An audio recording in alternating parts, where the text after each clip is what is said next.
At the National Security Agency, they called it the program. We are under emergency conditions. Created after 9/11. Extraordinary means are required to deal with a threat. Collecting data on American citizens. You're looking for unknown conspirators, and the way they devised to do that was to look at everybody. Secrets at the highest levels of government. A whole surveillance program without warrants. Designed for domestic surveillance. What we're doing is lawful, and I think is effective. Through 2 presidencies. This is a highly classified program. He was collecting the entire internet stream.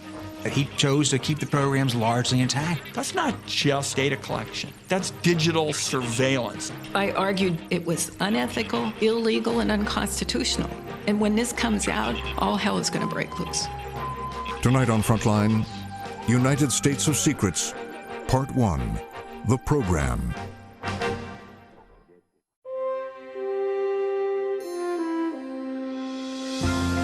Frontline is made possible by contributions to your PBS station from viewers like you. Thank you. And by the Corporation for Public Broadcasting. Major support for Frontline is provided by the John D. and Catherine T. MacArthur Foundation, committed to building a more just, verdant, and peaceful world. More information is available at macfound.org.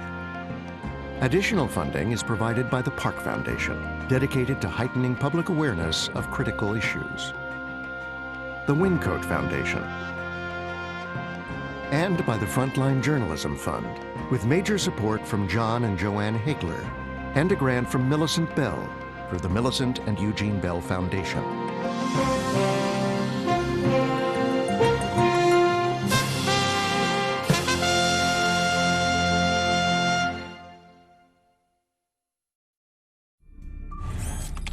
The biggest leak of government secrets ever began in December of 2012 with a single email delivered to an IP address in Rio de Janeiro.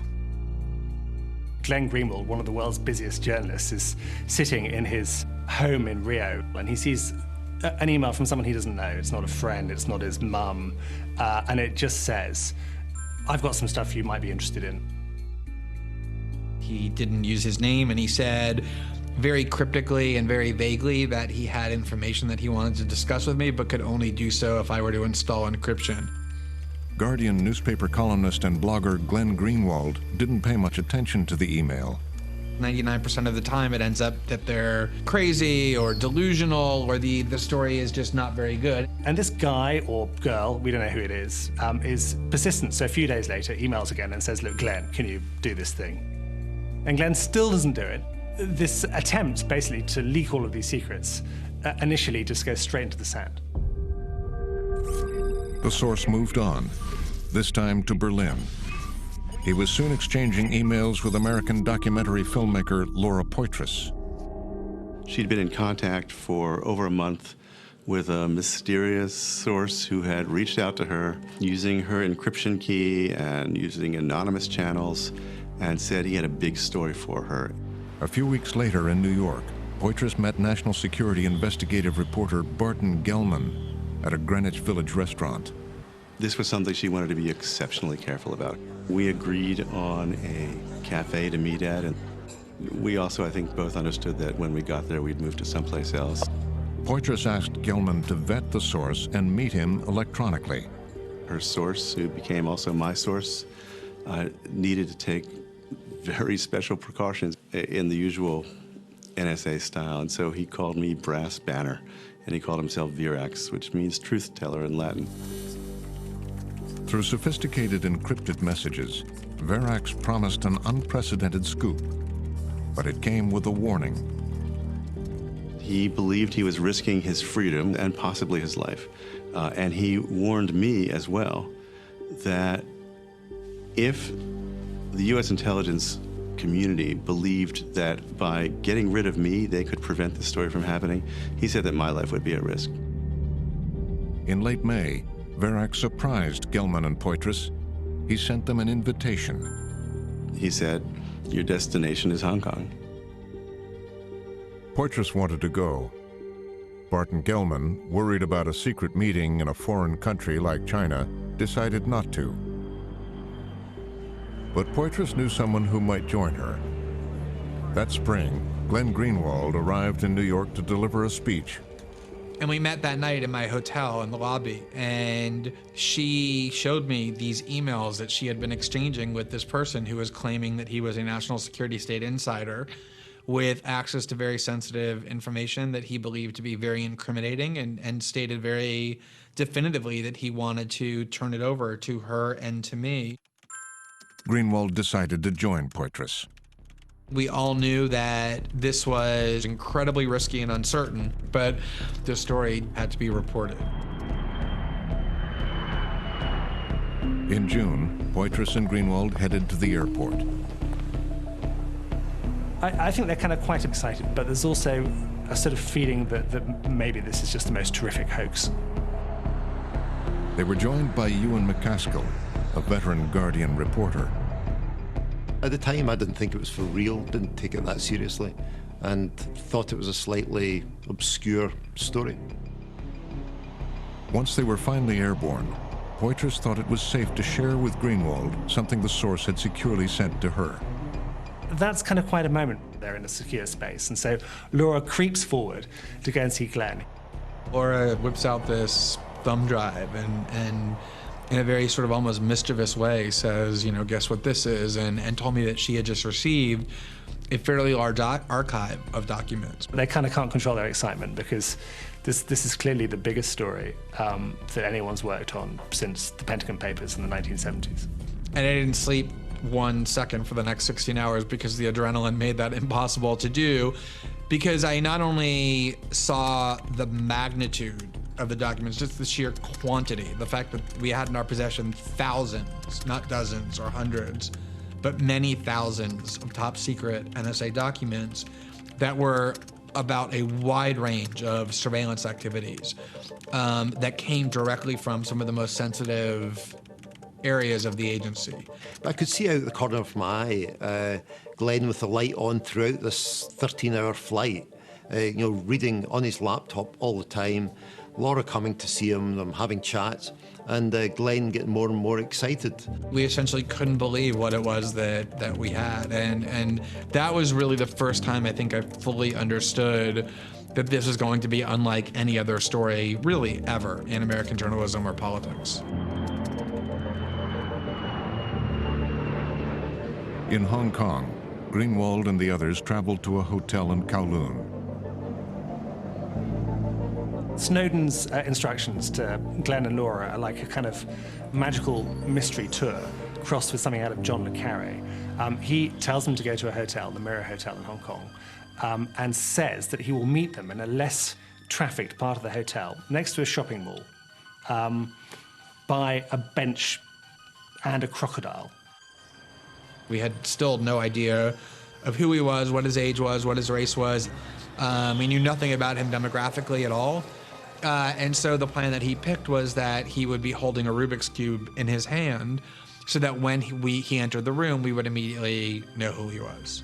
All of a sudden, this guy comes past with a Rubik's Cube, scramble up, which is part of the kind of code.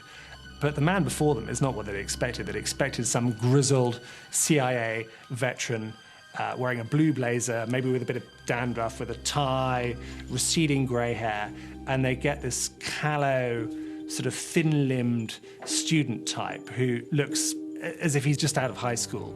And he is their source. And he's supposedly the guy who's got the crown jewels.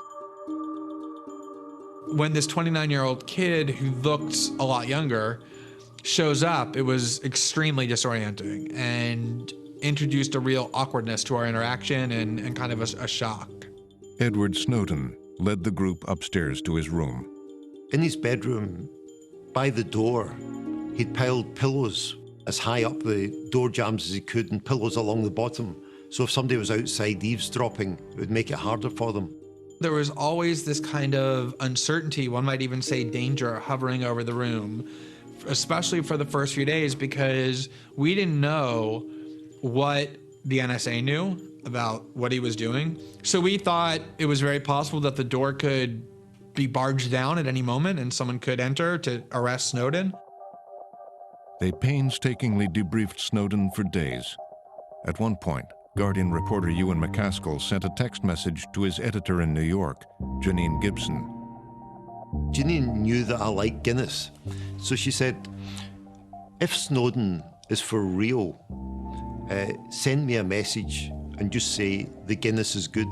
And I was 100% sure that Snowden and the documents were for real. I sent a message to Janine saying the Guinness is good.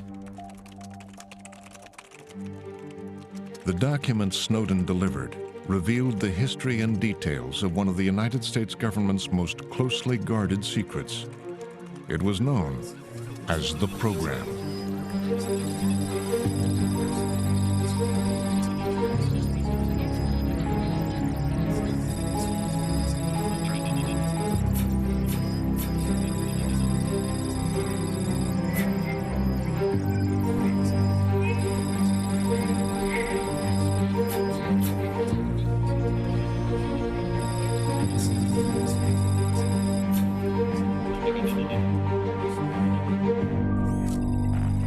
The program began on September 11, 2001, at Fort Meade in Maryland. Biggest story in Washington now, people talking about Michael Jordan's comeback. The headquarters for the National Security Agency. Like September or what? What a gorgeous day. I'm in my office. Remember the day? Brilliantly clear day, clear blue skies. I was in his suite waiting for a meeting, and we had started up the hallway to his office when the first plane hit the tower. My executive assistant, a young woman, came in and said, hey, we got reports of a plane hitting the World Trade Center, and like 300 million other Americans, I thought, wow, small plane, sport plane, accident, too bad. That looks like a second plane. That just exploded. My poor security chief didn't even have a chance to speak. I just turned to him and said, all non-essential personnel out of here now. Oh my goodness, there is smoke pouring out of the Pentagon. Everybody had the TV on because the TV is where the news was. It wasn't coming out of N.S.A.'s computers. It was on the TV because we had missed the entire event. This is a live picture. Oh You're seeing. It was a enormous shock that you have this huge agency set up to prevent a surprise attack, and they learn about it on a $300 television set tuned to CNN in the director's office. At the White House, there was chaos, a near total evacuation. Secret Service bursts into the vice president's office, basically frog marches him by one arm and the seat of his pants into this deep underground shelter that was built to withstand nuclear war. Almost immediately, Cheney directed his lawyer, David Addington, to prepare the case for the president to exercise his unilateral authority as commander-in-chief. David Addington, principally the vice president, was interested in ensuring that the president's constitutional authority was used to its fullest. Cheney says, I want you to tell me what powers we're going to need, the president's going to need, that he doesn't already have to respond to this calamity. And they decide that they're going to push every boundary they have. Addington at one point says we're going to push and push and push until some larger force makes us stop. Tours of the Capitol will be canceled indefinitely. Received 4,000 reports of bombs and fire. On September 12th at N.S.A. headquarters, the mood was somber. Question, where did it all begin? We began soul searching almost immediately. We all felt like a great wrong had been done and that we were all somewhat, if not all, culpable. A fate which will live in infamy. You have to remember that NSA was created after World War II to prevent another surprise attack. That was the whole raison d'etre for NSA. Pearl Harbor, we don't want another Pearl Harbor. Information that more people involved in the plot remain in the United States. Immediately, we began to wonder what we had done wrong. Why did we miss the boat? What didn't we detect that we should have detected? The investigation continues in this country. In the aftermath, troubling questions emerged from deep inside the agency. Why hadn't the NSA been able to connect the dots? It was a very cautious agency. It's an agency that is fighting with one hand tied behind its back out of a fear of a political backlash by being too aggressive. The president now at the door? During the Nixon administration, A final wave. the NSA had overstepped, spied on Americans. Certainly appears to violate the Fourth Amendment to the Constitution. Caught and restricted by Congress, the domestic spying apparatus went dark for more than 20 years. It was against the law to turn the NSA on Americans. If you were an NSA analyst, this sort of legal regime was drilled into your head, to the point where a lot of people said it's made the rules too restrictive and it's hampered the NSA's ability to detect terrorist plots. Some at the agency thought the NSA had been overly cautious and believed the 9/11 attacks could have been stopped. I do believe it could have been prevented with revisions to the way we were permitted to operate before 9/11. Revisions that I tried to get the General Counsel to embrace and wouldn't. I tried to get them to make adjustments to how we were operating, how we were permitted to operate, and they wouldn't do it. I felt this ever since it occurred. Over 3,000 people's lives were lost, and it's just a weight that I have been having trouble bearing.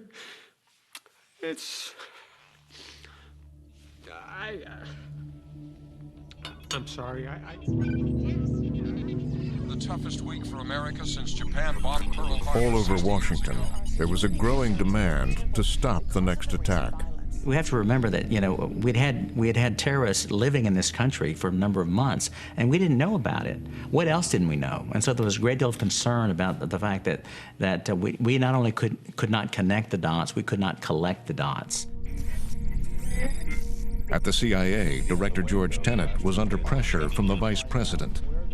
The director had a meeting with Vice President Cheney and his top aide, David Eddington, and he was asked, what can be done? What can be done that isn't being done? 9/11 made necessary a shift of policy. Cheney says, in effect, to Tenet, make me a shopping list. Tell me what you want to do that we're not letting you do yet. Tenet, whose own agency was designing covert operations against al-Qaeda, called General Hayden.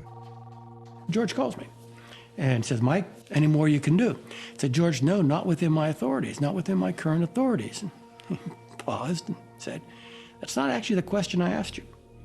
Is there anything more you could do? I said, I'll get back to you. Hayden got the message. At NSA headquarters, he spread the word. Take the gloves off. Bring me an aggressive plan. And they asked me, is there anything that we had that could have prevented 9/11? Loomis told them what he believed was necessary. Begin monitoring foreign internet traffic going through the United States. The U.S.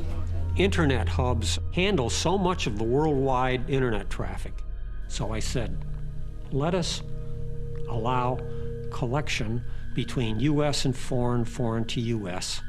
against the terrorism problem. But others in the agency were proposing much more aggressive data collection. What they propose to do is create a whole new surveillance program without warrants, trapping all sorts of information, taking advantage of the fact that modern communication trunk lines tend to come through the United States. The idea of this program was you're looking for unknown conspirators, and the way they devised to do that was to look at everybody.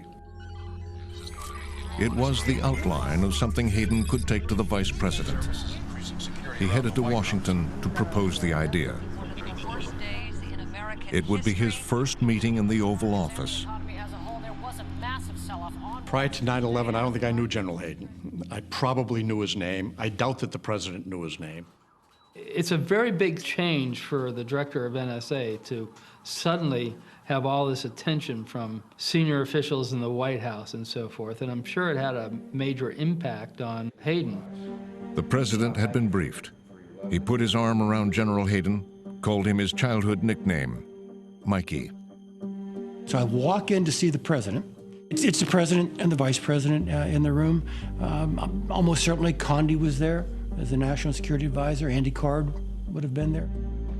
Cheney suggests a question, and George Bush asks it. What would you like to do that you can't already do that would help prevent another 9/11? Very difficult. Hayden outlined the program. It would gather data on the phone calls and internet traffic of hundreds of millions of Americans, then search it for suspicious connections. But he was worried about whether it was legal. And the first thing he says to me is, Mike, I understand your concerns, but there's some things we're going to have to do.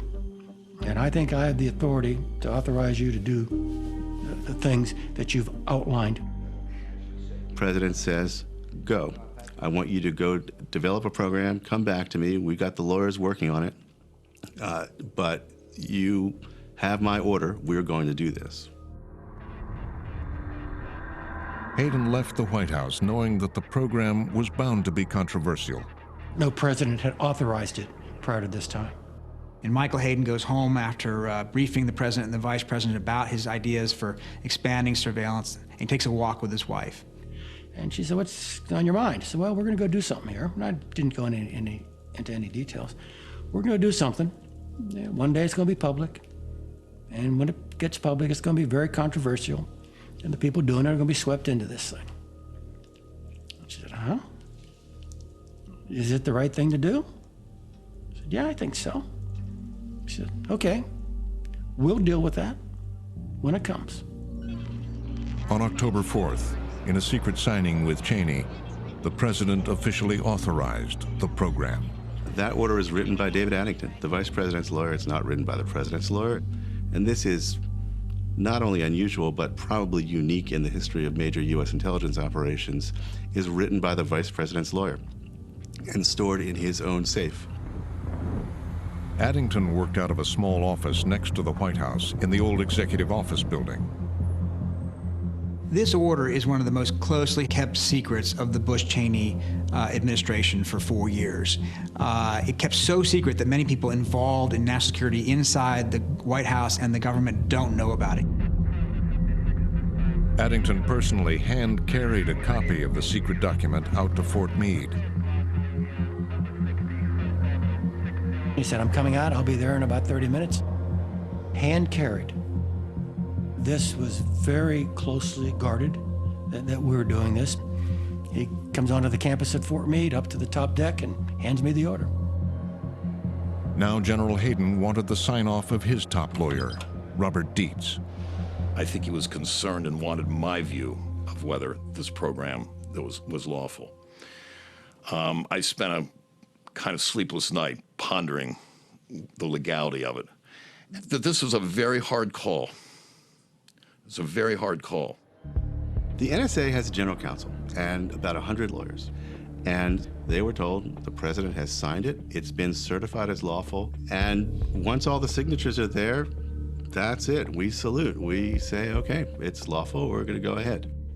In the intel world, if a president says to you, I need this in order to keep the American people safe, you need to try to figure out where that line is constitutionally and march right up to it. 2 other NSA lawyers would also sign off on the program. We came to the conclusion independently, but consistently, that there was no doubt in our mind that it was a legitimate use of the president's Article II authority. General Hayden had heard exactly what he needed. Article 2. The president's authority as commander-in-chief. I have my 3 good friends here who have been my guardian angels on these things since I became director, saying, this is good. Now the massive collection of data could begin. Who's emailing whom, who's texting whom, who's doing Skype calls with whom. They're collecting a lot of information, a lot of content of phone calls. They're actually recording the voices. Not for all of our calls, but for a lot of U.S. telephone calls. And they were doing this under an authority that had never existed before. It would be General Hayden's most closely guarded secret. Only a small handful of NSA employees knew what the president had authorized. Most were kept out of the loop, including this man, Senior Manager Thomas Drake. My first day reporting on the job was the morning of 9/11. He had been in the military, he'd been in the Air Force. He's devoted his life to national security issues. He's a computer genius of a sort. Drake had no idea what had been going on between Hayden and the White House. He had been given a different task. I was actually charged to find whatever you've got in the labs, whatever you've got in your agency. Even if it's not operational, put it into the fight. We need it. It might help us. We need to deal with the threat. But according to the rules Drake thought he had to follow, whatever he found had to safeguard Americans' privacy. He started by digging around inside the deepest reaches of the NSA's secret R&D programs. And he stumbles into sort of a skunk works, and he discovers that there was actually a program before 9/11 that could have, as they said, eavesdropped on the entire world. It's called Thin Thread. Thin Thread, a program that could capture and sort massive amounts of phone and email data, was the brainchild of veteran crypto-mathematician Bill Binney. The whole idea was to build networks around the world of everybody and who they communicate with. Then you could isolate all the groups of terrorists. And once you could do that, you could use that metadata to select that information from all those tens of terabytes going by. But to make sure the NSA would not spy on U.S. citizens, Binney and the other analysts had built-in privacy protections. It anonymizes who it's listening in on unless there's a court warrant that makes the identity of that person clear. If you knew that it was U.S. person related, it would be automatically encrypted. That was part of the design of Thin Thread. It had a data privacy section. That was working very well, protecting citizens and innocent people by encrypting the data and not allowing analysts to look at it even. Drake was ecstatic. The experimental program could monitor massive amounts of data, but the encryption would protect the privacy of individual Americans. He took it upstairs to the top deck. In those short days and weeks after 9/11, I put together a 2-page classified implementation plan to put Thin Thread into the fight, and I presented it to Maureen Baginski. Baginski was Drake's immediate superior, the third highest ranking official at N.S.A. It took a while to get any kind of response. He felt there was something strange going on. She would refuse to see me. None of her responses were ever electronic. None of her responses were in a form that would be recorded or saved. Finally, he wrote a memo, sent it to her, and instead of responding electronically, which would have been normal, she wrote in a big black felt pen. It was kind of a modified cursive, and she said, they've gone with a different program. When Drake asked her what this other solution was, she said, I'm sorry, I can't tell you. It didn't take long for clues to emerge that something much bigger was going on. They started seeing stacks of servers piled in corners and so forth. So we had to walk away around all this hardware that was piling up out there. And so we knew, something was happening.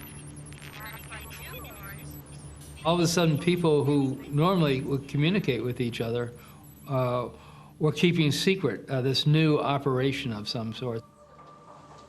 Dozens of NSA employees were sworn to secrecy. But before long, details were leaked to Drake. I had people coming to me with grave concerns about, what are we doing, Tom? I thought we're supposed to have a warrant. I'm being directed to deploy what's normally foreign intelligence, outward-facing equipment. I'm being now directed to place it on internal networks. At the same time, Bill Binney and the Thin Thread team heard that the program was using Thin Thread, but stripping out the privacy protections. What they're hearing is that the program they designed is in some form being put into use, but without the protections that they had designed in. What they did was they got rid of the section of the code that encrypted any of the attributes of U.S. citizens. Even Ed Loomis, who had wanted a more robust approach, was surprised at how far the agency was willing to go. I just refused to believe, after all I had been through for 37 years, that all of a sudden things would change and they'd go back to the old ways, back to the early 70s. I didn't believe that they could possibly have just flip-flopped and gone 180 degrees the other way. I just didn't believe it. To the Thin Thread team, collecting data without a warrant seemed like a direct violation of the rules they had followed for years. All these years, having grown up, you never spy on Americans. We had suddenly become criminals by association. The agency had gone down a path that we had been preached to. You never do. We were very, very, very concerned. And the fact that their Thin Thread system had been incorporated into the program was the last straw. We said we can't stick around and be a party to this. We can't be an accessory to all these crimes, so we have to get out. At the end of October 2001, Bill Binney, Kirk Wiebe, and Ed Loomis all quietly retired.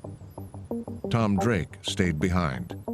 So Drake is now still working away over at the N.S.A. with his worries rising about what's going on in terms of domestic surveillance. Once again, Drake confronted Maureen Baginski. I made one final attempt, one final appeal to Maureen Baginski, and she demurred. And she simply said, call the Office of General Counsel, which I did. And I said, I want to speak to the lead attorney. She'd given me the name. I want to speak. It was Vito Potenza. He goes to the General Counsel's office with his concerns and says, I think this program may be illegal. Because he proceeded to tell me, you don't understand. All the lawyers have approved it. It's legal. We are under emergency conditions. Extraordinary means are required to deal with a threat. We just need the data. And then the most chilling, I know often have said this part of the conversation, don't ask any more questions, Mr. Drake. If he came to me, someone who was not read into the program, right, and not a part of what we were doing, and told me that we were running amok, essentially, and violating the Constitution. And it was in that time frame when there was an awful lot going on and we were all worried about the next attack. There's no doubt in my mind I would have told him, you know, go talk to your management. Don't bother me with this. I mean, the minute he said, if he did say, you're using this to violate the Constitution, I mean, I probably would have stopped the conversation at that point, quite frankly. So, I mean, if that's what he said, then anything after that I probably wasn't listening to anyway. The program was continuing to grow. In secret, the nation's largest telephone companies were now giving the N.S.A. the private call records of millions of Americans. Tom Drake had hit a dead end inside the agency. That fall, Bill Binney took an extraordinary step. He decided to break ranks, to take the matter to Congress. The next move is to try to get some cooperation from Congress, from the Senate and House Intelligence Committees. And he finds an ally in Diane Rourke, who felt the same way. Diane Rourke was a top congressional intelligence staffer. I worked at the House Intelligence Committee for 17 years, and for the last 5 of those years, I had the N.S.A. account for the Republican majority. She's an interesting character. She's very conservative. She's a Republican. She is in oversight of the N.S.A. partly to make it powerful and also to keep it from wasting money. Porter Goss was Rourke's boss. Goss was the powerful chairman of the House Select Committee on Intelligence and future CIA director. Diane is the go-to girl on the House Permanent Select Committee on matters dealing with N.S.A. So she spent a fair amount of time at N.S.A. She knew personnel out there. Binney and Rourke decided it would be safer to meet away from her congressional office. Bill came to me at my house and told me that part of their system, their thin thread system, was being used for collection of domestic communications in a dragnet fashion, collection on everybody. So Diane says they have gone rogue, you know? That was her point, that she thought they were gone rogue. I was aghast. I was absolutely aghast because N.S.A. had this, because this constituted a complete reversal of N.S.A. policy. Rourke is a very feisty woman. She was just certain that there was no way that this program was legal. And she said, and if the N.S.A. officials are breaking the law, I am gonna fry them. Rourke began to distribute a series of searing memos to the leaders of the House Intelligence Committee. Diane, very capable, so good that she pierced the veil of a program that she was not briefed on, not cleared for, but knew something was going on. I updated them on what was going on, explained to them all the technology in as simple a way as I could, and I argued very strongly that they needed to have the protections restored. I told them that if the administration refused to do this, they should insist that the system be killed, be stopped. What Rourke did not know was that in October, the White House had invited a small group of congressional leaders to a secret briefing in the Vice President's office. General Hayden led the briefing. Mike Hayden is particularly good at coming in and explaining things in a way that, shall we say, neophytes in the business could understand it. And you really wanted to believe what Mike had to say and absorb it and digest it rather than question it. Very difficult circumstance. He has very facile command of the facts. He's also very good at eliding past the parts that he doesn't think you want to hear and using very careful language to avoid saying things he doesn't want to say while also avoiding any outright falsehood. Our purpose in this was to get the other political branch involved in this program. And so we would be defeating our own purposes, working against our own goals if we weren't full Monty to these folks. But as open as Hayden says he was, he and the Vice President's office created strict conditions for the briefing. You have the individual senator or member of Congress who's brought in and read into a program. They're not allowed to bring any staff with them. They're not necessarily allowed to communicate any of what they've heard to their staff. In some instances, they're not lawyers, so they may not understand all of the legal fine points. In most instances, they're not technologists, so they may not be able to grasp what it is precisely that they're being briefed on or the implications of it. 14 people were killed and scores were wounded. They returned to Congress, some now feeling they were unable to exercise effective oversight of the program. By the summer of 2002, it was running full speed. And I argued with everybody that I met, and I got no refutation from them. I said it was unethical, immoral, politically stupid, illegal, and unconstitutional. And stop. And when this comes out, all hell is going to break loose. Finally, Intelligence Committee Chairman Porter Goss had had enough. I said, you need to talk to General Hayden, and you also need to know that concerns of the areas you're talking about are known to me, and I'm not going to discuss because you're frankly not cleared for this level of program or what's going on here. But the fact that you've discovered this means that you need to talk to General Hayden. Rourke was summoned to the top deck at the N.S.A. to meet with Director Hayden. My whole point in going there was to ask him why he had taken off the protections, the encryption and the automated tracking. I asked this any number of times, and he always evaded answering. And I finally just decided I was not going to leave the room until I got an answer. And so I kept asking. And so about the 5th time, he looked down, and I remember he could not look me in the eye. And he said, "We have the power, we don't need them." And he made clear that the power he's referring to was the Commander-in-Chief's wartime authority. It's awkward for me having the conversation because she's not been briefed on the program. All right, so to a certain level of detail, I simply respond that I disagree with both of her conclusions, that I think what we're doing is lawful and I think what it is we're doing is effective. And if I knew of a better way of doing it, I would do that too. Toward the end of the meeting, General Hayden made it pretty clear that he wanted me to stop lobbying against the program. I said, look, and Diane, this is going to become public. And when it becomes public, you can argue your point and I can argue mine.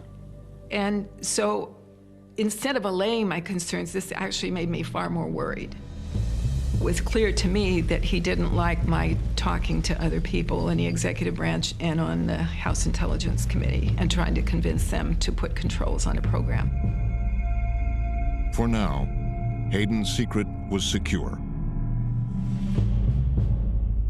There's a growing uncertainty, like Sandra said, about how many commercial... By early 2003, keeping the president's program secret was about to become harder. In a small office at the Department of Justice, Attorney Thomas Tam had just started a new job. I went in with a lot of patriotic fervor. I work with agents, FBI agents primarily, to try and develop intelligence about people that we thought were foreign agents or terrorists. He came from a family of FBI agents, but not just any FBI agents. His uncle was one of the top aides to J. Edgar Hoover. His father had also been a senior official under J. Edgar Hoover. Tam would work with one of the most secretive institutions in Washington, the Foreign Intelligence Surveillance Court, the FISA Court. It was on the 6th floor, and only one elevator went up there. And it was literally in a bank vault because they were worried about the Soviet Union, overhearing what was going on. Good evening. President Nixon reportedly will announce his resignation tonight. The FISA Court had been set up to act as a watchdog after those revelations during the Nixon administration that the N.S.A. had been spying on Americans. When that came out, you saw a period of reform like none other we'd seen, like nothing we'd seen before then, and frankly, nothing since. Under the reforms, the N.S.A. could conduct surveillance inside the United States only if the FISA court issued a warrant. You can turn your ears outward, but not inward. You can listen all you want abroad, but you really cannot do that to Americans unless you have a warrant. And inside the Department of Justice, it was Thomas Tam's job to prepare warrants for the FISA court. The law specifically said that if you didn't go through the court, you were committing a federal felony. But then as Tam began working on terrorism cases, he discovered something surprising: evidence of the program. There are references to wiretaps and information that hadn't come through FISA warrants. So the question is, where did they come from? Where did the government get this information? Tam learned that hardly anyone at the DOJ knew details about what was going on. I asked a supervisor of mine if she knew what the program was about, and she told me that she just assumed that what we were doing was illegal, and she didn't want to ask any questions. Tam became concerned. They were conducting electronic surveillance without getting warrants, and using that information then to develop probable cause and basically not informing the court of the source of the information. That it would be classified. Tam and others at the DOJ, unaware of the secret presidential order, wondered if Attorney General Ashcroft was doing something illegal. It just kind of ate away at me and kind of came to a head when I ran into one of the deputies of the unit who said that there was a chance that, for the first time ever, that a sitting attorney general would be indicted. Tam says he tried to take his questions up the chain of command without success. He was quite disturbed by that. Was quite disturbed that he wasn't getting answers to the questions he was asking. Eventually, Tam decided to take a risky step. He headed up Pennsylvania Avenue to Congress for a secret meeting with a powerful Senate staffer. I said, does Congress know what we're doing with regard to this program? And she said she couldn't tell me. I said, well, then I think, maybe I will go to the press. And I remember her last comment was, Tom, whistleblowers frequently don't end up very well. And I told her, yeah, I understood that. In Baghdad, a bomb last night set. In the fall of 2003, the White House got involved in filling an important vacancy at the Justice Department. The Justice Department needs a new head of the Office of Legal Counsel, which is a very powerful position. Cheney and Addington get together and say, who should we pick? David Addington had a candidate in mind for the job, Jack Goldsmith. Jack Goldsmith is impeccably credentialed, member of the Federalist Society, is well known and liked in the conservative movement. David Addington calls Goldsmith in and interrogates him about a few of his lesser-known positions and what would you think about this or that, and he's convinced Goldsmith, like he himself, is a true believer and is going to be making the right decisions. With Addington's blessing, Goldsmith became the new head of the Office of Legal Counsel, charged with reviewing the legality of the administration's most secret operations. I was being briefed into a lot of programs, classified programs, counterterrorism programs. I was extraordinarily naive. I had a sense that this was an important job. I did not have a full sense of the nature of the issues or the pace. Before long, Goldsmith headed for David Addington's office. It was time to learn about the program. Jack, like most of the others who are briefed on this, walks into Addington's office, which he regards as a little bit peculiar. What's this doing in Vice President's lawyer's office? Addington opens the safe, pulls it out. There's the red cover. It says top secret /SI/comment/stellar wind, the cover name for this program. As he read the document, Goldsmith began to have grave doubts. The program was an example of the administration going it alone, in secret, based on inadequate legal reasoning and flawed legal opinions. Goldsmith discovered that as part of the program, the government had been tracking data about the emails of tens of millions of Americans. He said you can't justify the email collection. It is, on its face, a clear violation of the Fourth Amendment and perhaps the First Amendment as well. Addington was furious that Goldsmith would raise questions about the program, and he let him know. He was very tough in making his arguments. He was very sarcastic and aggressive against people with whom he disagreed, and dismissive oftentimes. And he acted with the implicit blessing of the vice president. So all of these things made him a very, very forceful presence. David pushed. He pushed everybody. He pushed me. Even when I was the Attorney General, he would push me. So that was just David's nature. And I think Jack didn't appreciate being pushed sometimes. He was daring Jack Goldsmith to say, this is illegal and you've got to stop it. He never believed that Goldsmith would do it. Goldsmith tells him we're going to pull back our endorsement of the legality of this program. And Addington roars at him and says, if you do that, the blood of 100,000 people killed in the next attack will be on your head.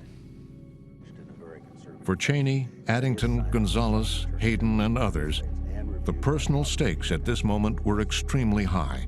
It was a felony to conduct this kind of surveillance in the United States, and everyone was relying on the shield that they were trying to create of having the president order it explicitly and have the attorney general sign off and say it's lawful. And as soon as the Justice Department starts to say, we're not so sure this is lawful, there is a great deal of concern and anxiety. 5 separate car bombs blew up in a span of 45 bomb last night set portions of the old... At the Justice Department, they prepared for conflict with the White House. Goldsmith's boss, Deputy Attorney General James Comey, delivered the news to John Ashcroft. Parts of the program appeared to be illegal. They go to the Attorney General, John Ashcroft, they say, we don't think this is legal. We think we need to get this changed, or we need to stop what's going on because we don't have a solid foundation to go on. Ashcroft was supposed to sign a reauthorization of the entire program every 45 days, and for 2.5 years he had. But now he balked. Ashcroft gives Comey his verbal assurance that he is not going to go along with this program and that he is going to demand changes or he won't sign. Then, just hours later, Attorney General Ashcroft collapsed, suffering from severe pancreatitis. James Comey was now the acting Attorney General. Comey notifies the White House formally that he's not going to sign, and we're now within 48 hours of expiration of this program. With the deadline looming inside the White House, Alberto Gonzales, Chief of Staff Andrew Card, and David Addington headed to Attorney General Ashcroft's hospital room. Went to the West Wing, picked up David, who had the authorization. We get to the hospital, and I tell David to stay back because there is history between David and the Attorney General, and I didn't want to aggravate the Attorney General needlessly. Janet Ashcroft, the Attorney General's wife, is very alarmed. She calls up Ashcroft's Chief of Staff and says, oh my God, they're coming over. Ashcroft's Chief of Staff calls Comey, the deputy. Comey is in a car on his way home. He has the driver make an actual U-turn. They slap the flasher and the siren on, and he heads over to that hospital as fast as he can go. It was the evening, about 8 o'clock, and I got a call from the Justice Department Command Center. So I rushed to the hospital, double parked, ran up the stairs. Goldsmith and Comey waited in Ashcroft's room. He had tubes going in and out of him. He looked ashen, and I actually thought he looked near death. I thought he looked just terrible. In walked Alberto Gonzales, the White House counsel, and Andrew Card, the President's Chief of Staff. We get to the hospital, and General Ashcroft is laying in bed, and as soon as we got there, I said nothing other than, sorry, you're feeling bad, and Judge Gonzales said, we brought the document, here's the document. Attorney General Ashcroft kind of lifted himself, he arose from the bed, kind of lifted himself up, and gave about a 2 or 3 minute speech, or talk, address to Gonzales and Card, in which he basically, I can't get into the details, but he showed enormous, unbelievable clarity about what the issues were and what was going on, and he explained why he also would not approve the program, and he read them a bit of the Riot Act, and then he said, at the end of all this, he said, and in any event, I'm not the Attorney General now, Jim Comey is, because Jim Comey was the acting Attorney General.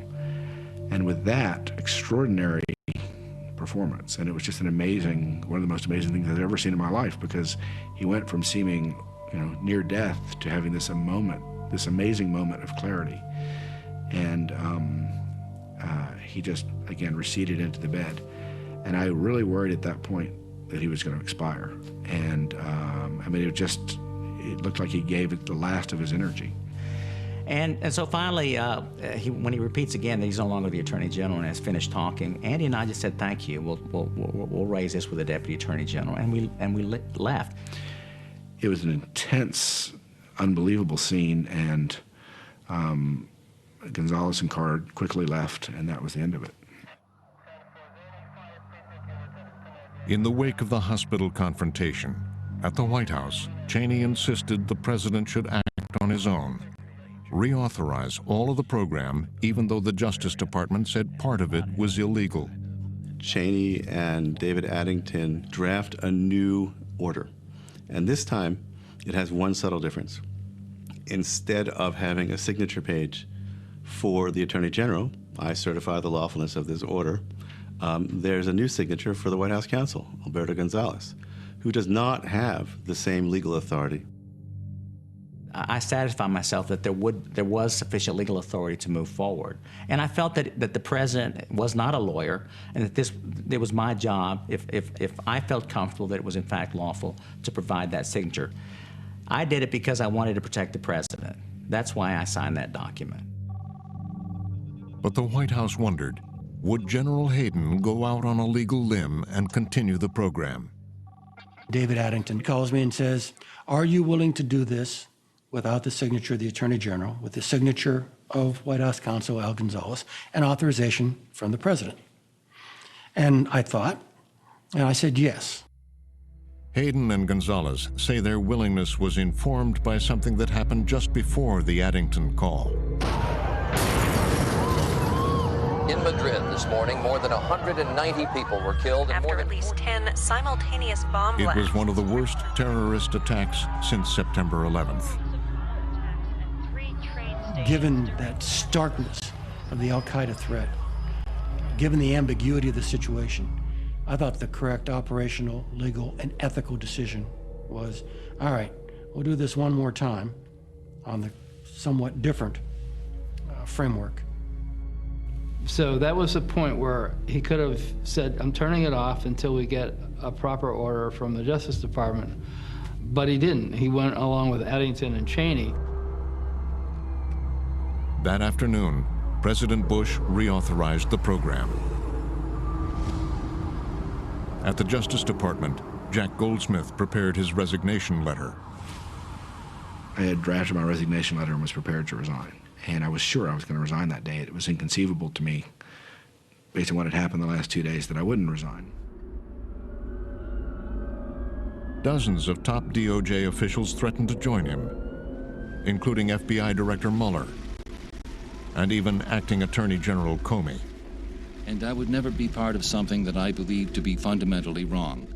With a heavy heart and undiminished love of my country and my department, I resign as Deputy Attorney General of the United States, effective immediately. Sincerely yours, James B. Comey. George Bush is on the edge of a cliff. His presidency is at stake. This was going to be something on the order of 24, nearly the entire political appointment list at the Justice Department, from the Attorney General on down. And no president could survive that in an election year.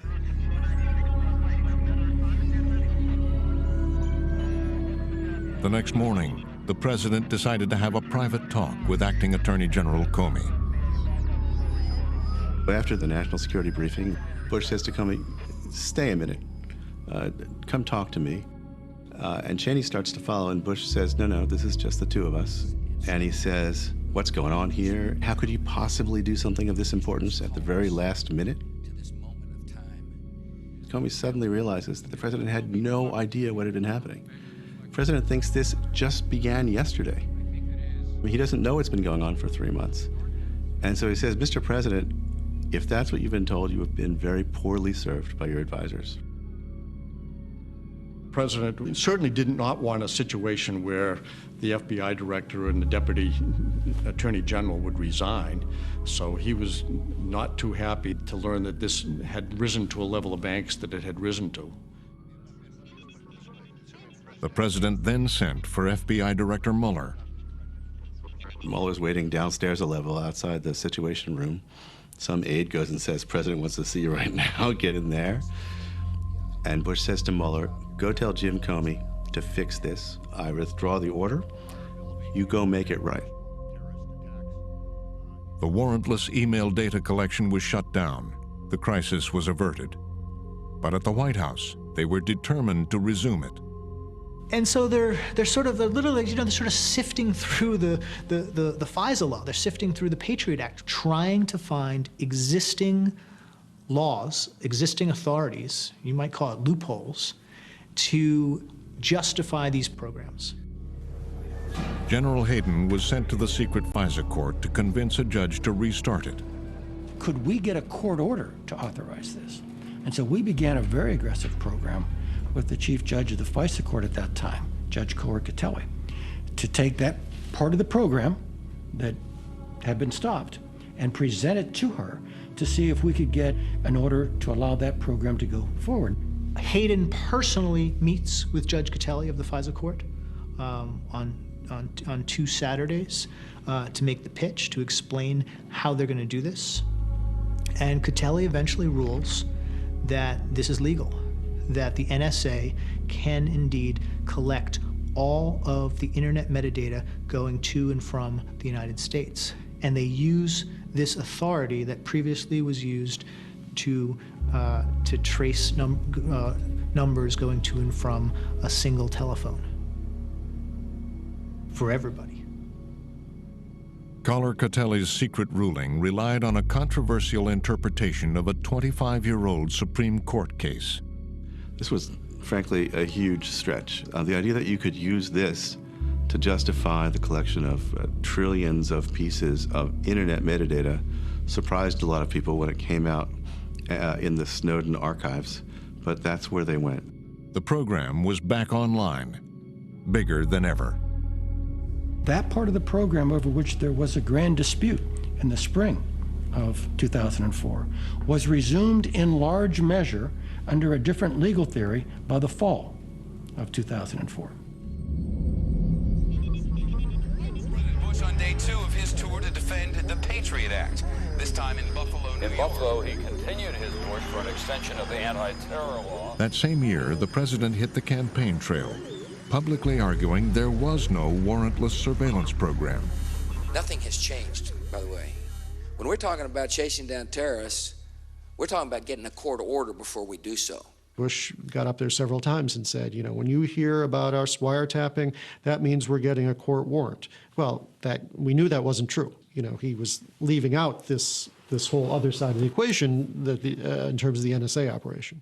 It's important for our fellow citizens to understand constitutional guarantees are in place when it comes to doing what is necessary to protect our homeland because we value the Constitution. Thank you for coming.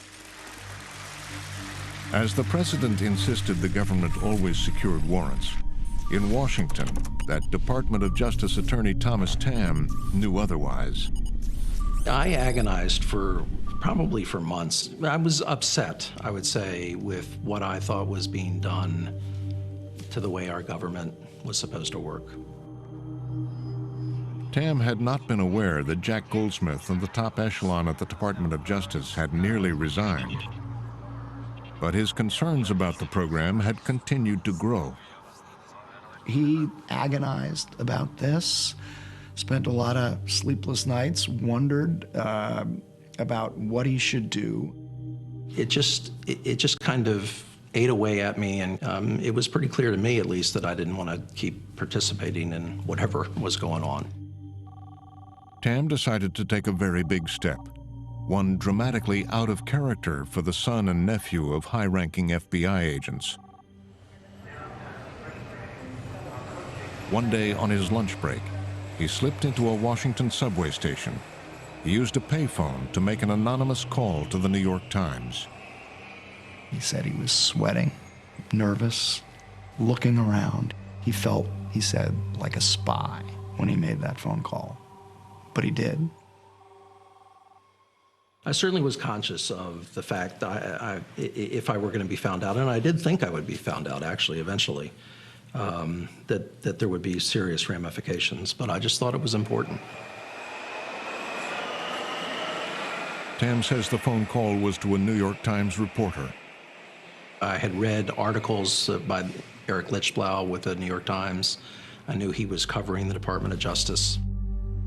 Lichtblau will not confirm that Tamm was a source, but acknowledges receiving a tip from an anonymous source.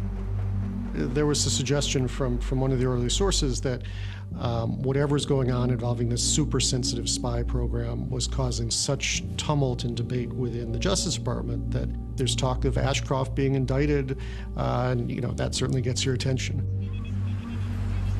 Tam says he and Lischblau had a series of clandestine conversations around Washington.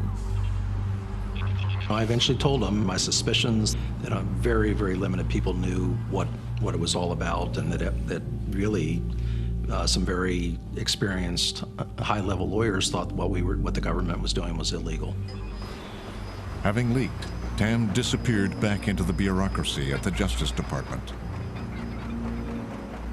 At the Times, Eric Lischblau knew that another reporter, James Risen, had also been hearing about the program. We heard basically that the president had authorized a warrantless wiretapping program. It was believed by by the people we were talking to be in violation of the of FISA and of the Constitution. They were doing things well outside their lane without the knowledge of most of the court, without the knowledge of most members of Congress, really on the White House's own authority. That was really what, in our mind, made the story.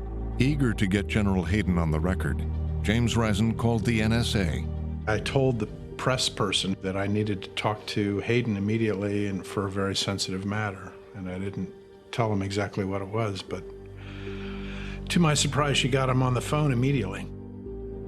I remember I was sitting next to him, and I did not know he was going to do that. It was a bit shocking, not only that he was calling him, but also that he got Hayden on the line.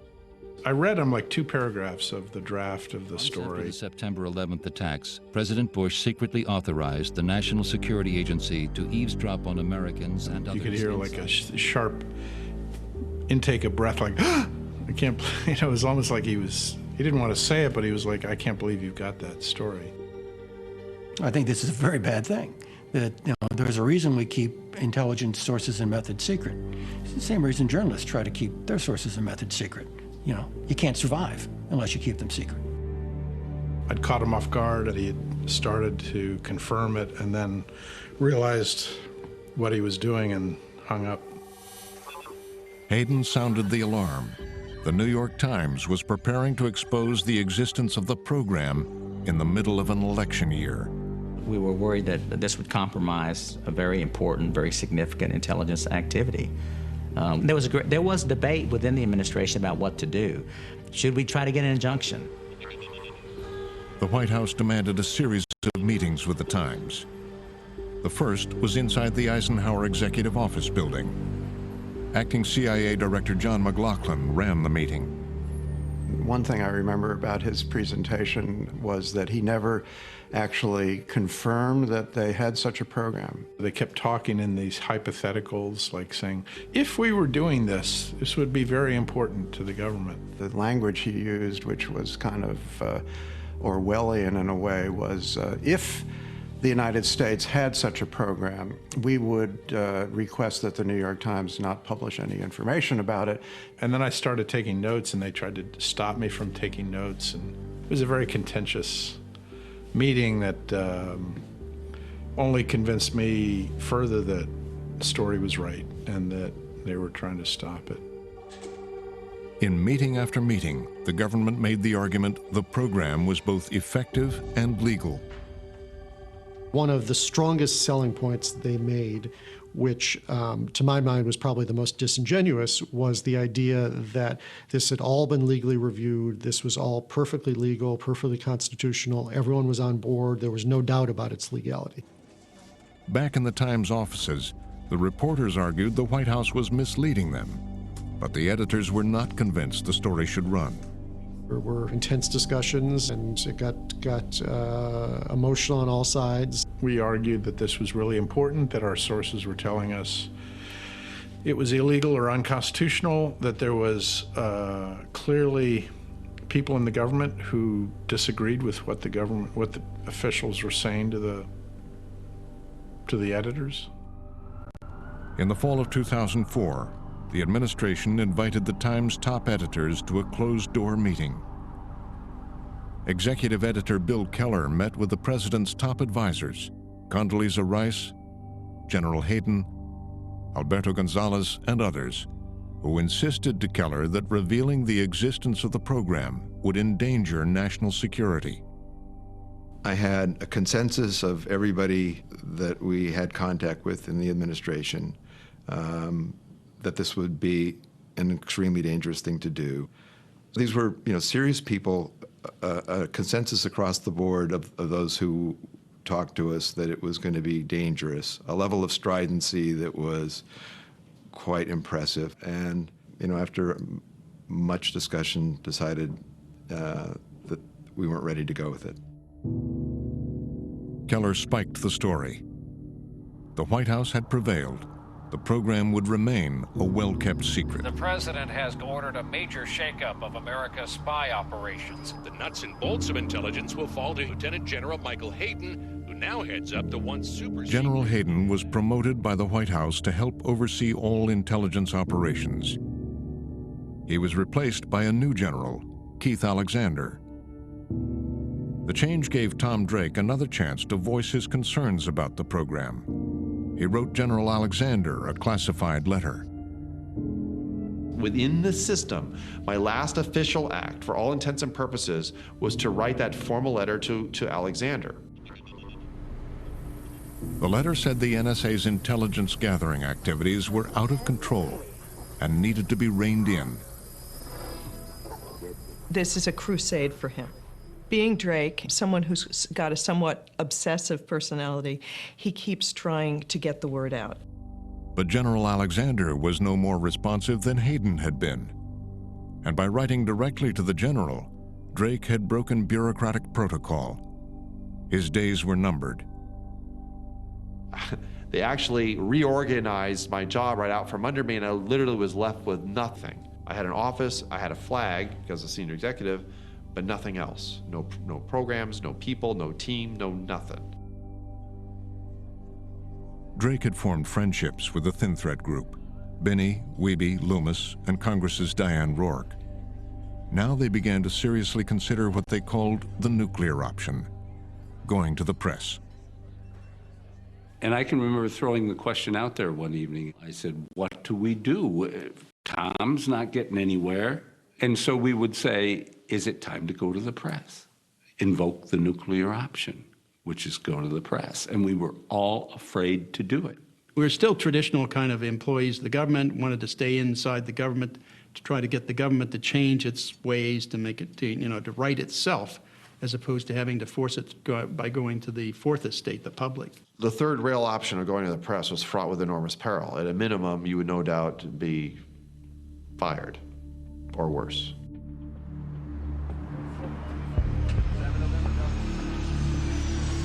It had been nearly 1 year since the New York Times had refused to publish the investigation into the N.S.A.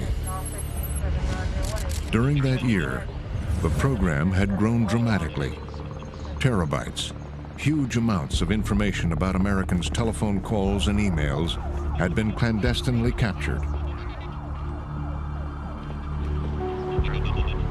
Finally, reporter James Risen from the New York Times had had enough. He decided to strike out on his own. The story was dead, now twice dead, and I thought the only way to ever get this story out was to put it in a book. Risen had a surprise for Eric Lischblau. He invited him to drive over to his house to read a draft chapter of the book, the story the New York Times had refused to print. The chapter was just called The Program. And in it, he basically made known the existence of this program and the fact that the administration had gotten the paper to spike the story. I said, I want to make sure it's okay with you. And he said, the only thing I ask is, put my name in there too. It did not take long for the editors at the New York Times to get word of what Risen was planning. I began to hear through the grapevine that he might include the N.S.A. story in the book. So that led to a series of, very awkward conversations with Jim. The editors were furious at me. They thought I was being insubordinate. He had a gun to their head. They are really being forced to reconsider. The paper's gonna look pretty bad. That led to this massive game of chicken between me, my book, and the New York Times over the next few months. Inside the Times, The editor who had killed the story 12 months earlier now faced a hard choice. Because we had to either decide we're still not ready to run this story, or the situation has changed sufficiently that we are ready to run the story, in which case we better get the story, in its best possible shape and let the administration know. On a frigid December evening, editors Bill Keller, Phil Taubman, and New York Times publisher Arthur Sulzberger were summoned to the White House. It was indeed a dark and stormy night. I remember it. It was dark and it was stormy.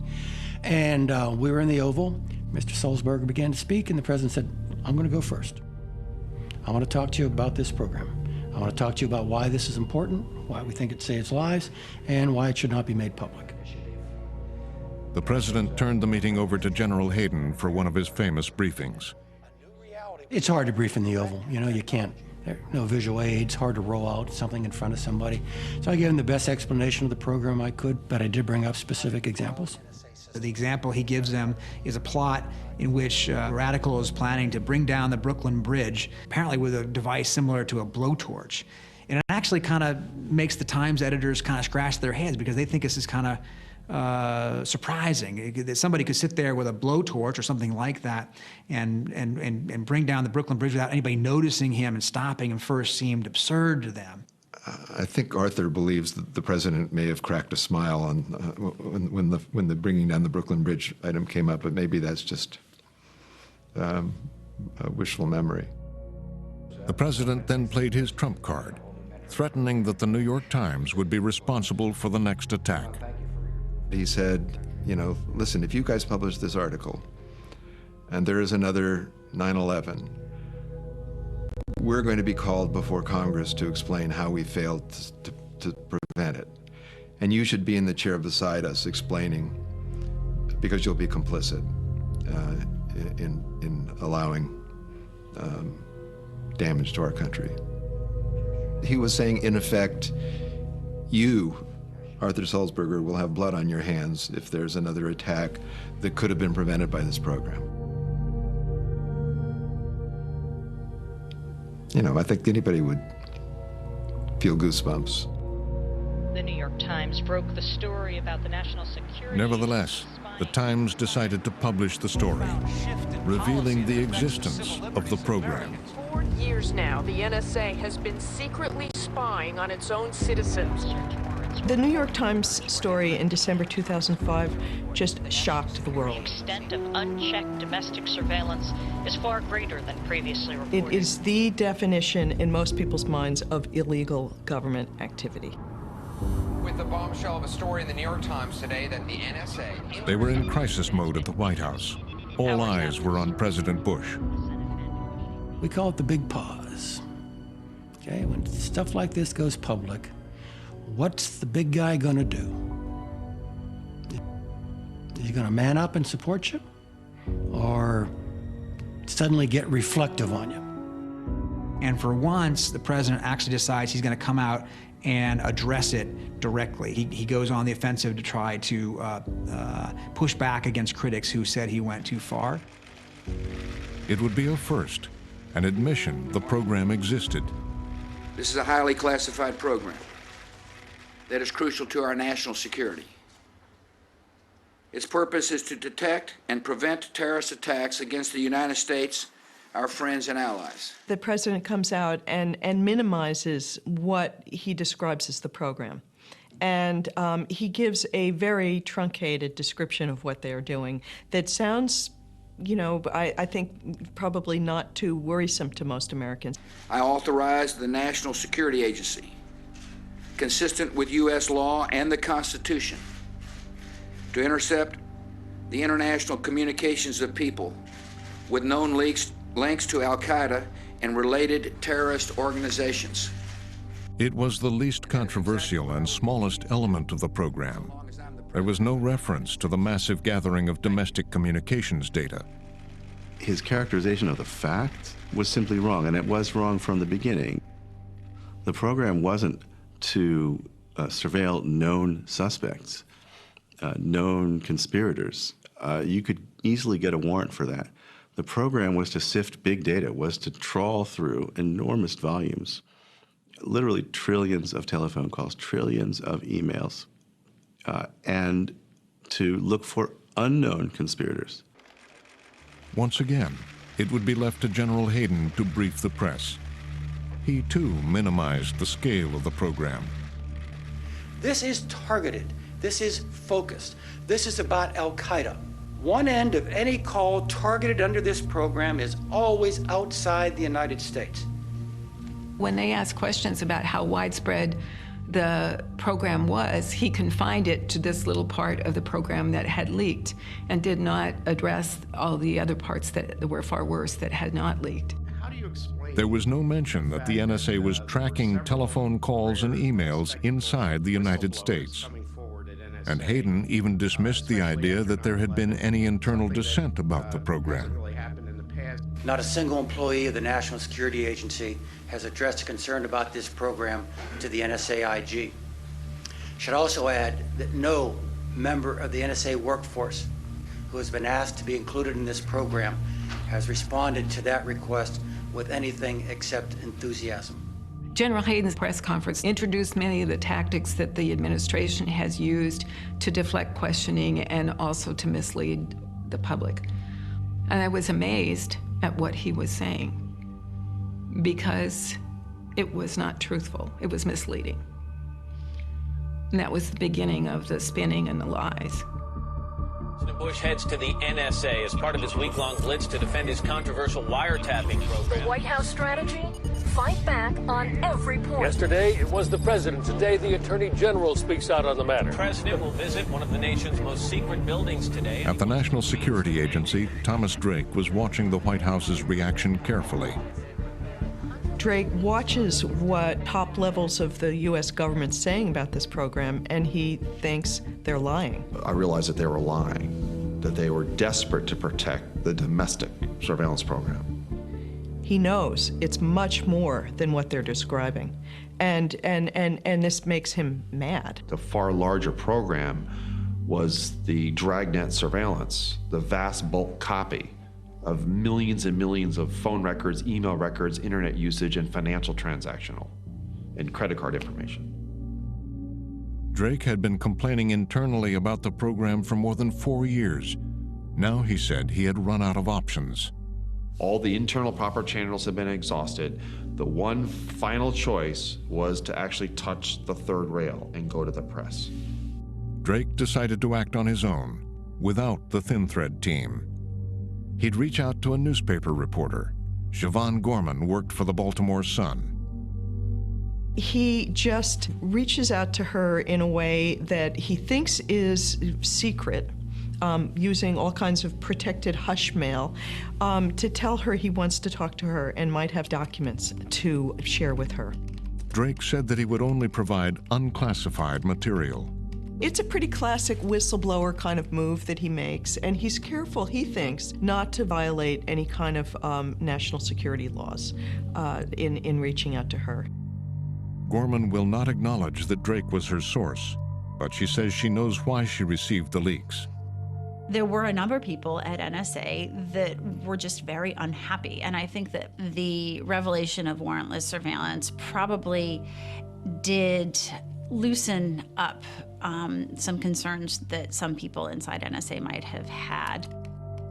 At first, Drake remained completely anonymous, communicating entirely by encrypted email.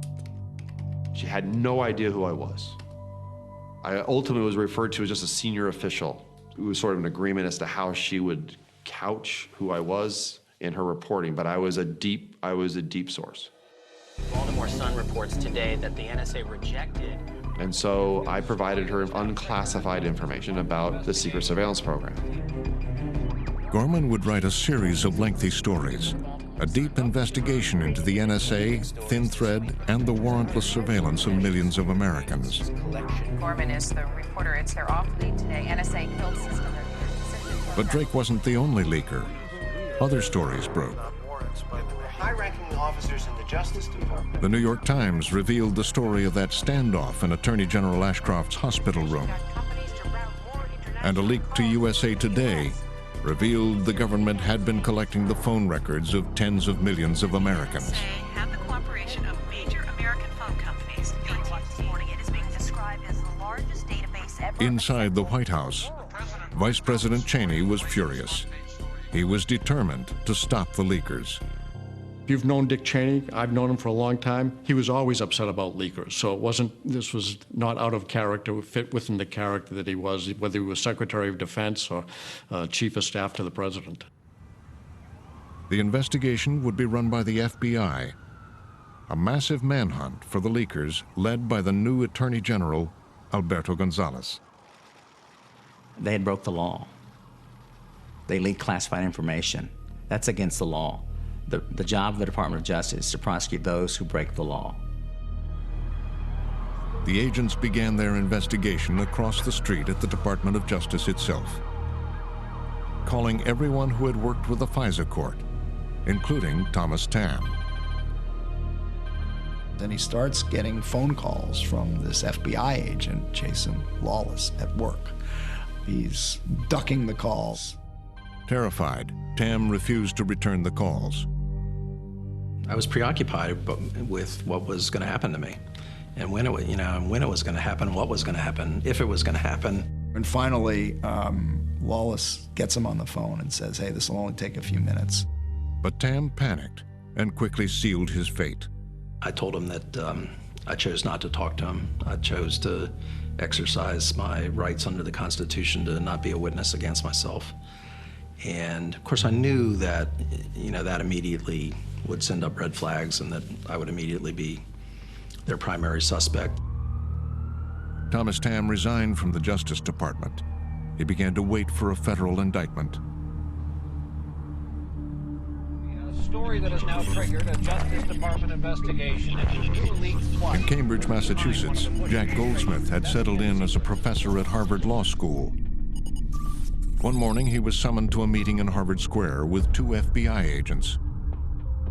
As we were sitting down at the table over coffee, one of the agents sort of sheepishly handed me a manila envelope, and he said that it was a subpoena to be for a grand jury investigation into the leak of the New York Times. And he was very embarrassed and sheepish about this. The subpoena was issued under the leadership of Attorney General Alberto Gonzales. And it seemed particularly ironic that the Justice Department was coming after me for illegal actions, or allegedly illegal actions, or possibly illegal actions, taken in connection with this program. By the summer of 2007, it had been more than 18 months since the FBI had begun its investigation. They had little to show for it. They decided to up the ante. They would conduct a series of early morning raids on the houses of their primary suspects. At 9 o'clock Eastern Standard Time, the FBI, with guns drawn, raids the homes of Binney and Wiebe, and out on the West Coast, they raid the home of Diane Rourke, waking her up. It was quite shocking. And in fact, they went through the whole house and went through every book, every paper, every drawer, turned the mattress over. It was quite shocking. It's 9 o'clock in the morning, and I see these blue uniform with gold FBI on the back people coming across left to right, and I said, well, it sent a chill through me immediately. Well, at first I knew the FBI was in my house was the guy pointing a gun at me when I was coming out of the shower. They took my computer, all the electronic hardware, disks and things that go with that, any kind of electronic storage device. And they also took some of my magazines, technical magazines and papers and things like that. And then they hit one more, Ed Loomis. My life was in a shambles at that point. My wife was hysterical. She couldn't believe what had just occurred. I couldn't believe what just occurred. And I had no insight into why it had. This button is N.S.A.'s second highest award. And I wonder what it was that I did personally so wrong that I deserve this kind of treatment. Here I am, an Eagle Scout, a retired scoutmaster, and a devout patriot, and my patriotism is being questioned by the government that I'd served for 43 years. I just couldn't, it just didn't make sense to me. You feel pretty low. Your self-esteem takes a big hit. There's discord in the family because kids, family, wife may ask you, well, what did you do to bring this upon the house? It tore me up. I became a recluse pretty much. I cut off virtually all social contact with friends. It was rough, very rough. Ed probably took it worse in terms of cost to family and self, physically, mentally, because Ed went into the shadows. He became a recluse, quiet. He lost his wife. It's still eating at me, but I've told my family, I told my father before he passed away. I know I've done nothing wrong. The FBI considered them persons of interest for leaking to the New York Times, but they all insisted they hadn't, and New York Times reporter James Risen agrees.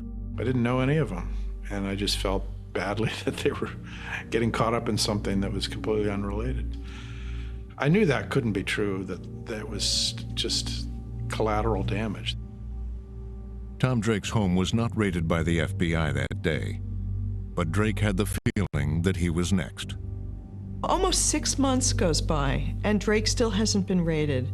But then, on the morning of November 28th, 2007, I'm seeing these cars pull up as I look out the window. It's just after 7 a.m. in the morning, and there's a dozen FBI agents, and my heart's up in my throat because I realize it's now me. The FBI's search warrant said that they were looking for evidence that Drake was the New York Times leaker. Drake, being Drake, sits down at his kitchen table with the FBI agents without a lawyer present and spends the entire day trying to convince them that the real culprits are the people at the N.S.A. who have run this illegal program. So I told them everything I could, but they didn't want to hear about that. They wanted to hear about the New York Times and sources. The FBI carted away Drake's computers and boxes of his papers. Drake waited. A few months later, in April 2008, Drake gets a summons to go meet with somebody who is described as somebody very important. The meeting was with federal prosecutor Stephen Terrell. When Drake sits down, Terrell says to him, "Mr. Drake, you are screwed." Terrell had no hard evidence Drake ever spoke to the New York Times or that he had given any classified material to the Baltimore Sun. Nevertheless, Terrell said the FBI had discovered classified documents on Drake's computer and in his basement, a felony. He proceeded to tell me, how would you like to spend the rest of your life in prison, Mr. Drake, unless you cooperate with our investigation? We have more than enough information to put you away for a long, long time. You better start talking. And they talked numbers, 478 months, 35 years. The government said he would have the blood of soldiers on his hands for what he did. Terrell wanted Drake to confess and admit that he was the center of a conspiracy involving Rourke, Binney, and the others. I was not going to plead out. And he was all ticked off, and he says, well, we'll just have to go with what we got. Drake and the others faced decades in federal prison, and at least tens of thousands of dollars in legal bills. Desperate, they came to believe they had only one chance.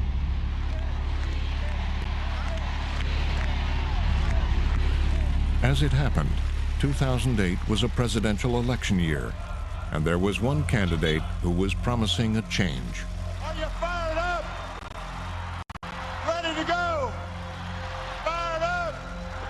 Ready to go? No more more secrecy. That's a commitment I make to you as president. He's promising to be the most transparent administration in history. He believes that there's been too much secrecy. He made a real point of owning these kinds of arguments, both as a senator and then on the campaign trail. It's time for us to change America, and that's why I'm running for president. Barack Obama even embraced the importance of whistleblowers. Obama, throughout his history, is a champion of whistleblowers, arguing that they're the folks who help make government better and reveal conduct that, if not is illegal, is questionable. I certainly had a lot of hope, and I had a lot of hope for hope and change.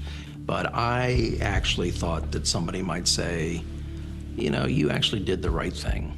This administration also puts... And when it came to the secrecy surrounding the creation of the program, Obama was forceful.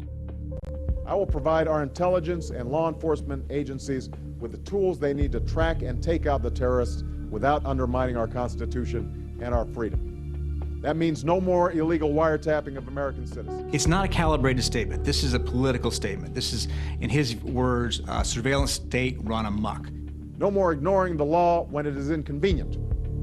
That is not who we are. And it's not what is necessary to defeat the terrorists. It was like he was back at the University of Chicago as a constitutional scholar. You know, he sounded like an ACLU lawyer. The law is not subject to the... At the White House, in the waning months of the Bush administration, they were determined to find a way to make the program permanent. The debate shifted pretty quickly to Congress in terms of debating whether or not the administration should get the power to do what they were doing. The president decided to try to convince Congress to enshrine the program into law. For President Bush, this is really a significant reversal. He's decided he needs Congress to back up what he's done. He, in effect, is abandoning his claim that he has the power under Article 2 of the Constitution to do this without Congress. The administration proposed to amend the FISA law and insisted it was reform. But insiders knew it granted the N.S.A. unprecedented power. The FISA Amendment Act of 2008 actually allows some of the things we were doing under the president's authority only against al-Qaeda. It allows them for all legitimate foreign intelligence purposes. So, in a sense, the FISA Amendment Act not only validates the terrorist surveillance program, it expands it. At the United States Congress, the administration secretly made the case for the bill at closed hearings of the intelligence committees. You had to read it very, very closely to understand what they were doing. And I don't think people knew what actually the intent of that was. The intent of that was to make legal all of the programs that the Attorney General, the FBI Director had said they had a problem with. Publicly, the president would press lawmakers with a familiar warning. Pass this law, or Americans could die. Without this law, our ability to prevent new attacks will be weakened, and it will become harder for us to uncover terrorist plots. We must not allow this to happen. It is time for Congress to pass a law that... Candidate Barack Obama now faced a choice. Would he vote against the president's bill? I remember when the bill came forward, there was some discussion as to whether or not he would support it. The Senate is expected to vote on a controversial measure. He was thinking ahead to the general election and how he was a young senator with not a lot of national security experience, and how he needed to be seen as being tough on these issues. In private, a tougher, more determined Obama was emerging. I remember the first conversation I ever had with him during the campaign. I said, look, but when you become president, you have to kill people. And are you willing to pull the trigger? Are you willing to do that side of the job?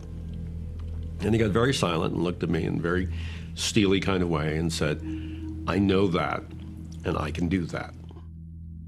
U.S. Senate returning final vote on the FISA bill, setting new rules for electronic surveillance of foreign... And now, Obama had a chance to enhance his national security credentials. New powers to eavesdrop on both domestic and international communications. For all of his criticism in the past, for all of his background as a constitutional lawyer and civil libertarian, he chooses to accept the rather expansive law, and he votes for it. lot of heat for this vote, much of it from his own support. Senator Barack Obama voted for the surveillance bill despite his opposition to it in the past, and today Off to work for President Obama. It's a busy first day. It takes over 2 wars, a staggering economy, and a soaring federal budget. 6 months later, Barack Obama was the new president and the commander-in-chief. No time. He's taking on national security right from the start. With the Joint Chiefs of Staff and other military advisors. The first time that Barack Obama ever learns about the full scale of this program is an early briefing in the Situation Room about all of the data that the N.S.A. is collecting in these domestic surveillance programs. The point of the briefing was to provide the president and the new national security team at the White House with an overview of how these programs worked, what the value of the programs was, the legal structures that supported the programs, what the authority was. He was told about the trillions of phone calls, emails, and internet data that had been secretly gathered. As we talked about these programs, the way they were used, in particular, the value of the collection of content, of an extraordinarily vital tool, that the idea was, all right, this is a really important program, we need to maintain it. The president's closest advisors insisted the program was necessary. There was very strong view in the intelligence community that this was an important program, that it did fill an important gap.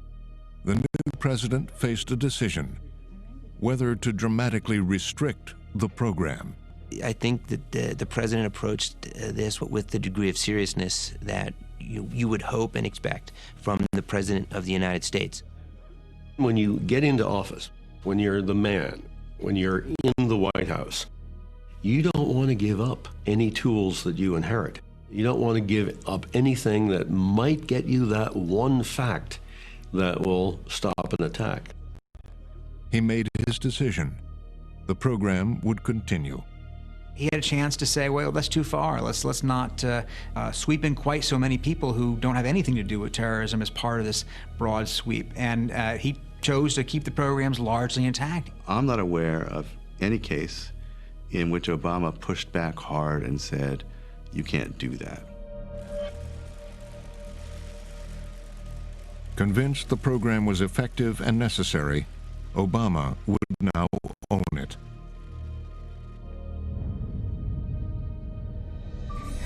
At the N.S.A., they were now spending more than $10 billion a year on capturing communications of people around the world. The N.S.A. was on the verge of what it came to call the golden age of electronic surveillance, because there was so much more communication, so much more data, so much better computer capacity to process it, and it was there for the taking.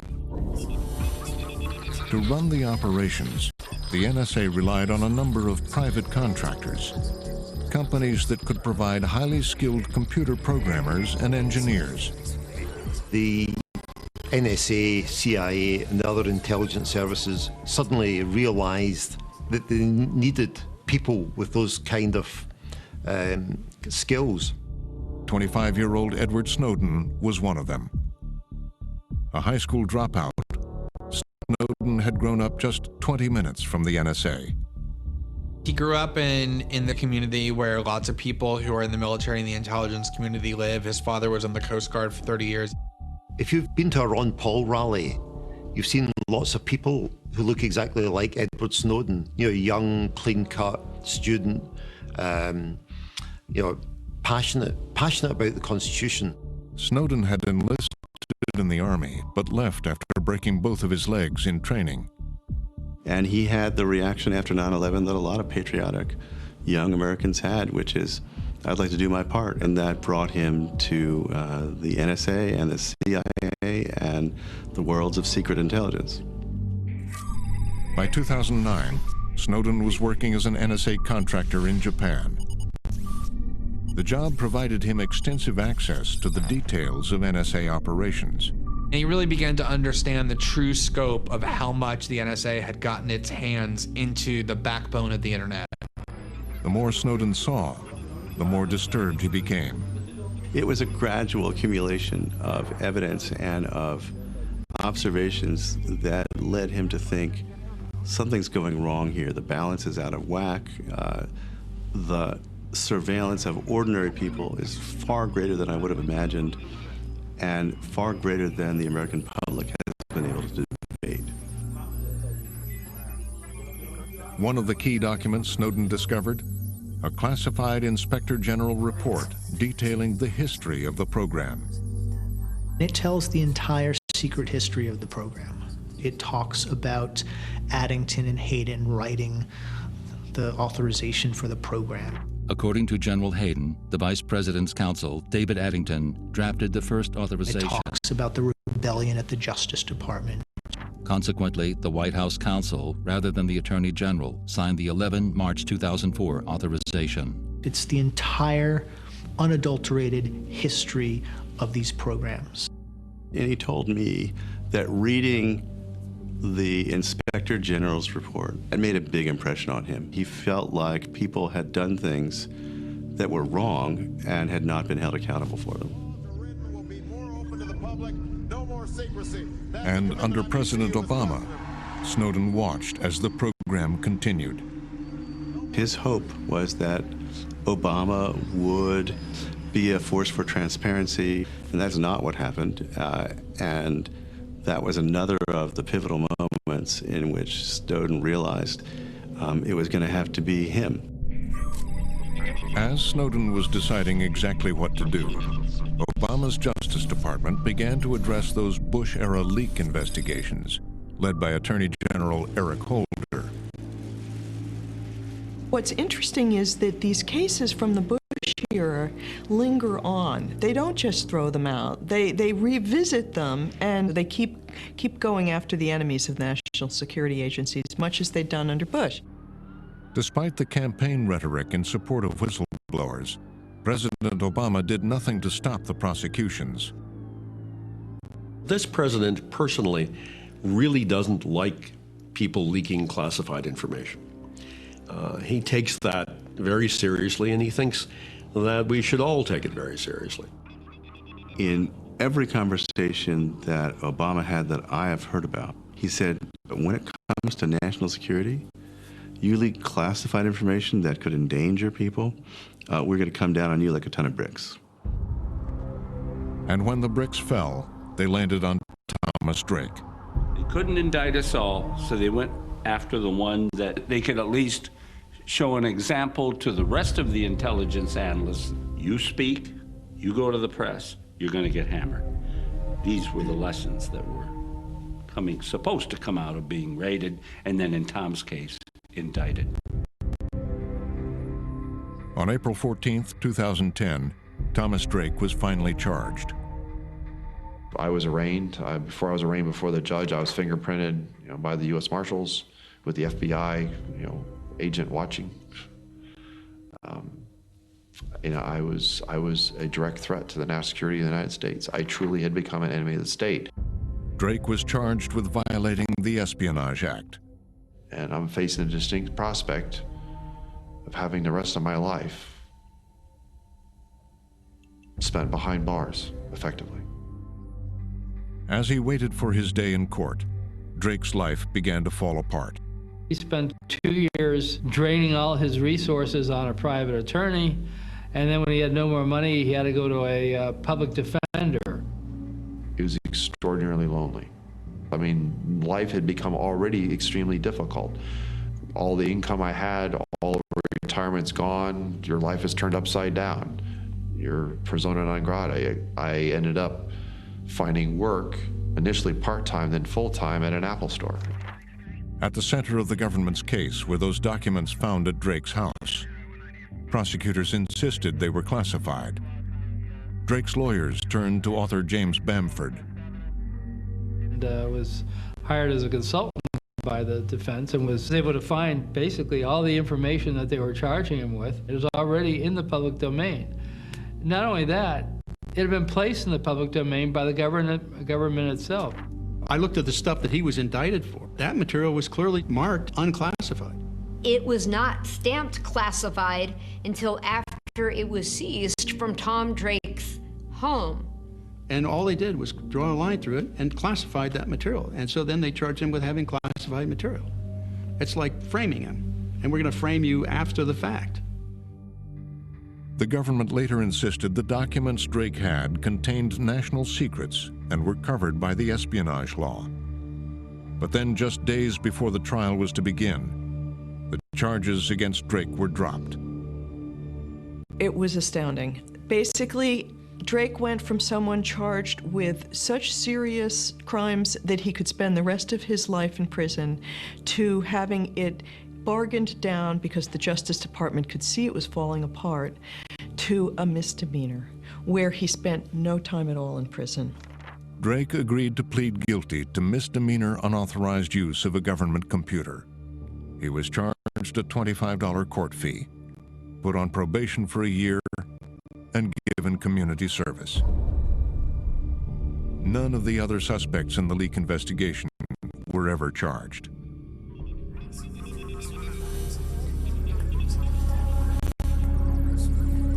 It had been more than 10 years. Despite the revelations of insiders like Drake and the news reports about the program, there was little public outrage and few congressional critics. The program was continuing to grow. But at a secret bunker in Hawaii, Edward Snowden was now working for a new N.S.A. contractor. Snowden was initiating his own move to expose the program. FBI has raided the offices established to protect federal whistleblowers. Snowden studied carefully the actions of the other whistleblowers, the Thin Thread Group, and TAM, and especially Drake. What he learned from Drake and Binney is that you can be discredited, or people won't know whether to believe you if you don't have proof. And it was because of that that he decided it had to be documents, and it had to be a lot of documents. New York Times broke the story after holding it for a year. And unlike TAM, Snowden would not go to the New York Times. The paper faces questions about why it held that story. Snowden was disgusted at the New York Times for having that story before the election, sitting on it for month after month, and he had a real antipathy towards the New York Times as a result of the way they behaved over Ryzen. Instead of the New York Times, Snowden would reach out to Glenn Greenwald, Laura Poitras, and Barton Gellman. And he would begin systematically copying and giving them documents that held many of the United States' most closely guarded secrets. Snowden had clearances for human intelligence. He had clearances for many, many compartments of electronic surveillance. And he had a third set of powers, which is actually called super user. It's a very potent combination that opened many, many doors to him. Here is this low-level analyst who is able to access, if you believe the government, 1.7 million documents and walk out of the agency with them without them having the slightest idea that it was taking place. This was a stupendous intelligence breach. This was the largest collection of classified information, the largest leak of classified information that had ever occurred in the history of the United States, or indeed the history of the world. For the National Security Agency, the biggest threat to the program was just beginning. N.S.A. has collected millions of contact lists. Hundreds of thousands of email address books every day. Could allow the N.S.A. to map out a person's life. Communication links by Gmail. Bombshell allegation that our government has been NSA collects nearly everything a user does on the internet. Next time, the story continues with part 2. Google may know more about you than any other institution on Earth. The Googles, the Facebooks collect as much of our sensitive data as possible. But anything you hand to a private company is potentially government's. The NSA specifically targets the communications of everyone. Corporate America and national security state know so much about us, and we know so little about them. Next time, part 2, Privacy Lost.